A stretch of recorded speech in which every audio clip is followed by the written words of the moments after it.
knowledge of our government, it was a tremendous shock. As the Fifth Estate was first to report in 1984, the work that Dr. Ewan Cameron oversaw at his Montreal clinic was shocking.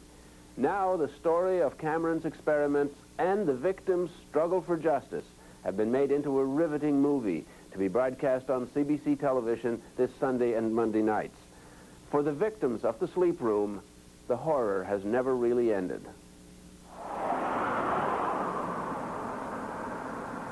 Even if you don't know the history of the Allen Memorial Institute in Montreal, it looks like a natural setting for a movie. A horror movie, maybe.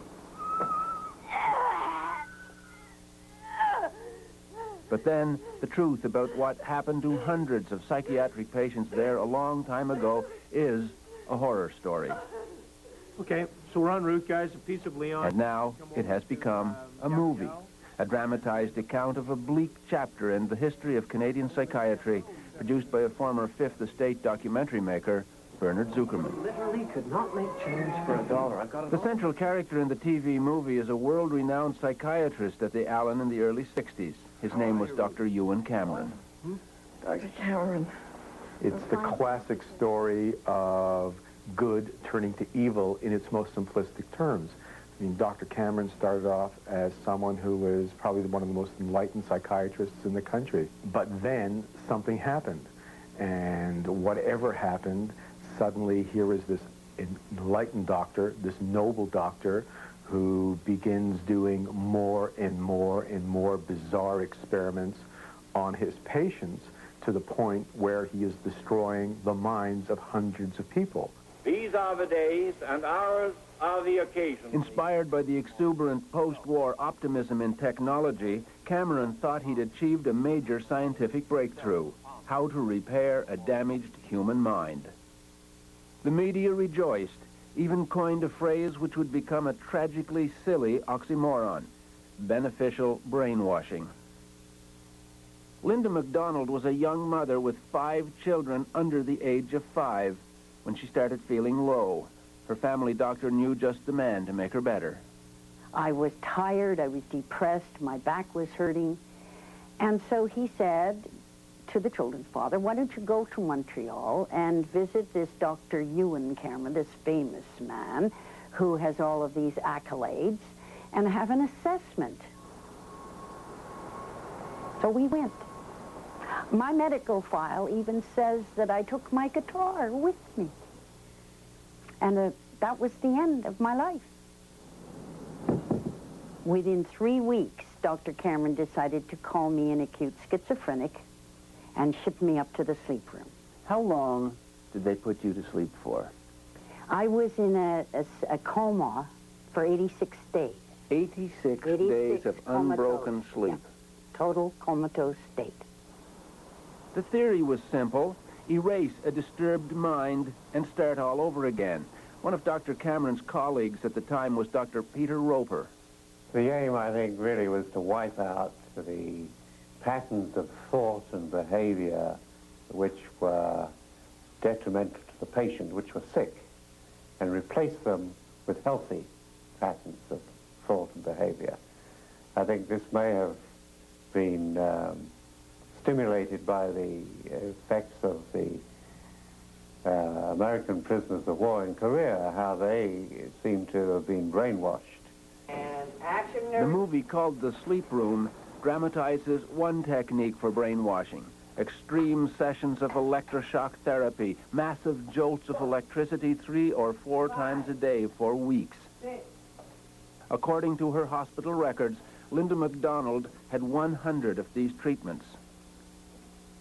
She entered hospital for treatment of what we can now guess was postpartum depression. Her records show the results of shock and radical drug therapy. May 15th shows some confusion. June 3rd knows her name, but that's about all. June 11th doesn't know her name. I had to be toilet trained. I was a vegetable. I had no identity, I had no memory, I'd never existed in the world before. Like a baby.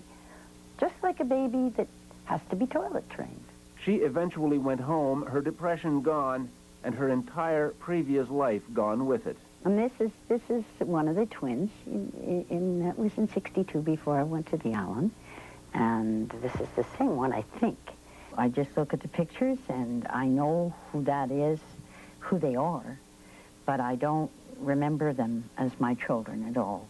I mean, I know that they came from my body, but there's no, that's all. I don't know, and that's because I was told that. So these are my children. Robert Logie was little more than a child himself when he was referred to Dr. Cameron. He was 18. He had a sore leg. His doctor thought it was all in his head and sent him to the Allen. Like Linda MacDonald, he went through a nightmare of shock therapy and drugs, including LSD. Well, I was given LSD about every second day and injected. And sometimes it was mixed with sodium amytal and other drugs.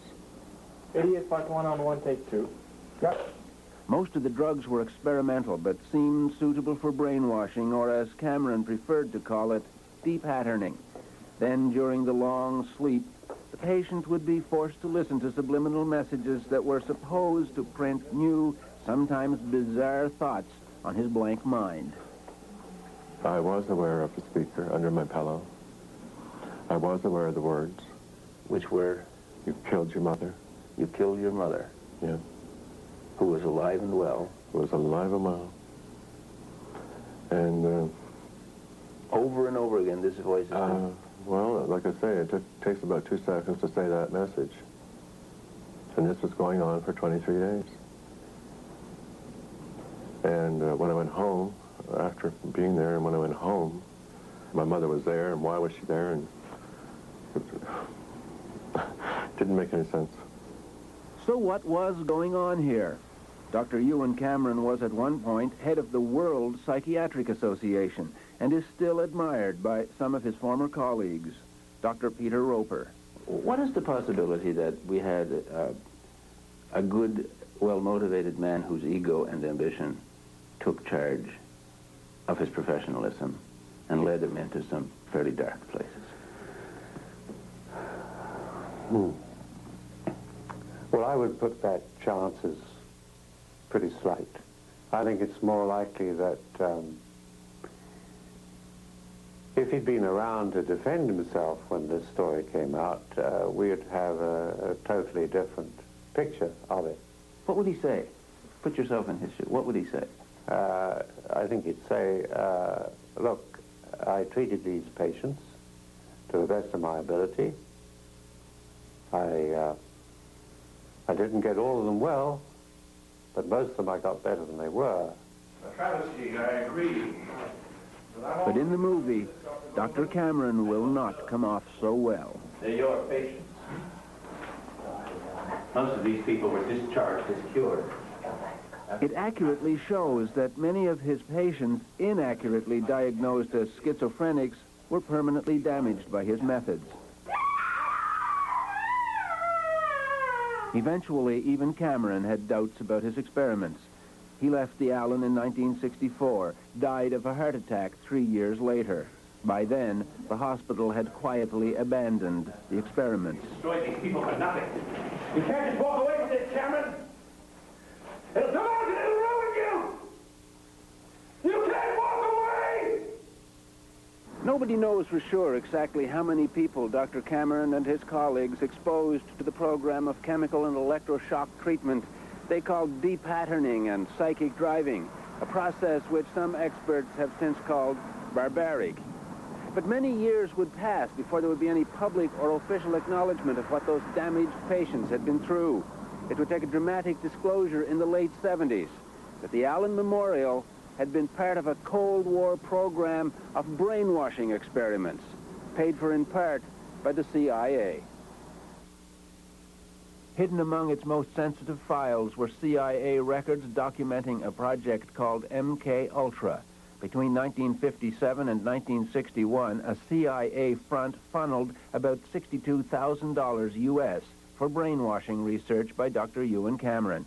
The American media got the story first, but the Fifth Estate exposed the magnitude of the human tragedy. Experimental drugs, including LSD, were administered to human guinea pigs. The patients were never told that their treatment was part of a CIA experiment. I don't think we'll have radishes. One of those patients was Velma Orlico of Winnipeg. She'd been at the Allen in the late 50s for treatment of depression. She happened to be married to a member of Parliament, David Orlico of the NDP. She'd considered Dr. Cameron a near saint.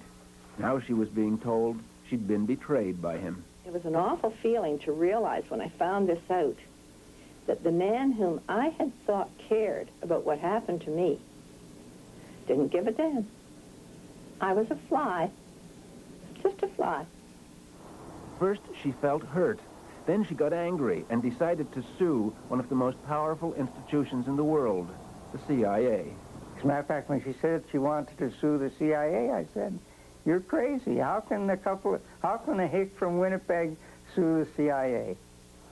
But she did, along with 8 other former patients, a massive lawsuit that would consume many years and become an obsession for a distinguished American civil liberties lawyer named Joseph Rao. Cameron, all he did was what the CIA was in effect asking him to do, and what he said he was going to do, and he did it. Rao and a young assistant named James Turner knew they were up against a formidable opponent in the CIA, but they thought the odds would be evened a bit by help from a natural ally. They were in for a disappointment. But we expected to have a very potent ally in the form of the Canadian government. And unfortunately, instead of helping their own citizens, because the Canadian government was worried about its possible liability, the Mulroney government, in effect, stabbed its citizens in the back at every turn in the litigation. Ottawa actually helped suppress a key piece of information, evidence that CIA officials at the U.S. Embassy had actually apologized to the Canadian government when the CIA experiments were first revealed. Jim Turner is still flabbergasted. You got to understand how important these apologies and expressions of regret were. This is an admission. This is legally admissible in court because it is one of the parties to litigation saying, "I did something wrong and I'm sorry I did it." That is prima facie evidence of negligence and of wrongdoing that goes a long, long way to bringing the case to a timely conclusion instead of the protracted 10 years of litigation that we had. And action. Mr. Mulroney. The movie underscores the impact of Ottawa's refusal to give the lawyers details of the CIA apology. The lawyers eventually upped the ante on the Fifth Estate. And action? Tonight on the Fifth Estate, startling revelations about the activities of the CIA in Canada. With the publicity wave gathering momentum and the strength of the victim's case becoming more apparent, the CIA caved in the day before the trial was to begin. They settled out of court for $750,000. At the time, it was the largest settlement the CIA had ever awarded, and it provides a dramatic finale for the movie. Because we made them. They couldn't beat us. We won. You write that down, mister. Producer Bernard Zuckerman says besides the financial terms, this was a major moral victory. Here you've got 9 little Canadian victims taking on probably the most powerful institution in America, the CIA, and these little Canadians, they win. They get the CIA to settle and give them money and, in effect, an apology saying what we did is wrong. The movie ends with a CIA settlement, but the story didn't end there. Troubling questions would persist, especially about the government of Canada. So why was Ottawa so ambiguous when it came to helping some Canadian citizens get compensation from Washington for what they endured in a program that was inspired mostly by American Cold War fears? Well, the answer was simple. The government of Canada was even more deeply involved in the Allen Memorial experiments than the Americans. Dr. Cameron's experiments were funded to the tune of $500,000 by the Federal Department of Health and Welfare during the 50s, and the funding didn't stop then. They kicked in over $51,000 after the CIA project ended in 1961, which was when a young, stressed-out mother named Linda MacDonald became part of the Allen Memorial story. When she discovered that her own government had been funding brainwashing experiments on her, she made a dramatic decision. You decided to take on the government of Canada. Oh, sure. Well, hey, considering what I'd already been through, that was a snap. You know, what else? Why not? It must have become obvious to you fairly quickly that you were ramming your head into a brick wall. Yes. I'm stubborn, too. It got to the point where every time, whether it was John Crosby or Raina Titian or then the Honorable Kim Campbell, it got to be, you guys, we're gonna stay alive. And I said that to Brian Mulrooney, too. If you think I'm going away, you've got another thing coming. I'm not going to go away. I finally discovered... Linda MacDonald would hound the federal government for 4 years before finally in 1992, Ottawa grudgingly agreed to compensate her and some of Dr. Cameron's other victims $100,000 each in exchange for signing away the right to sue the government or the hospital. But it was an ambiguous victory. Ottawa refused to acknowledge any wrongdoing at the Allen, a conclusion backed up by a legal review of what happened there. The report by a prominent progressive conservative lawyer relied partly on expert advice from Dr. Frederick Grunberg, one of Quebec's leading psychiatrists, who made 2 controversial assertions: that patients hadn't suffered irreparable harm and that they had consented to the treatment.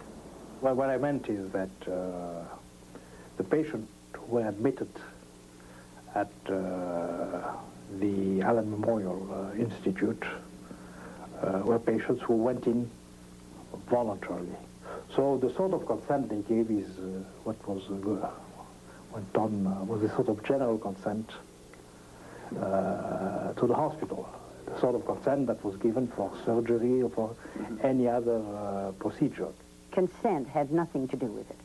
Dr. Cameron did not describe the treatment. He did not clarify.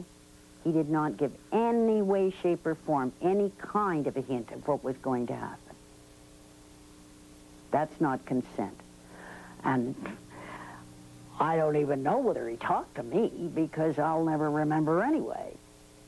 Dr. Grunberg shares a widely held view in his profession about the legacy of Dr. Ewan Cameron. I think he was a misguided man. He worked on a sort of a poor theoretical basis, and I think he was imprudent, considering. But I am convinced, and I'm still convinced, that he really wanted a therapeutic breakthrough. He had this motivation that he was going to break this terrible condition. You seem to be saying the things that Cameron did were awful, but he meant well, so we'll forgive him.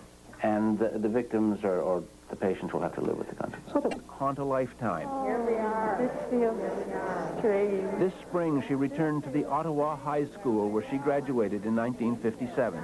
Hi, Linda. I'm Ann Argue Highland. How are you? Hi. I was in the Liars Club. I don't know if you remember. I don't remember at all. No, I guess not.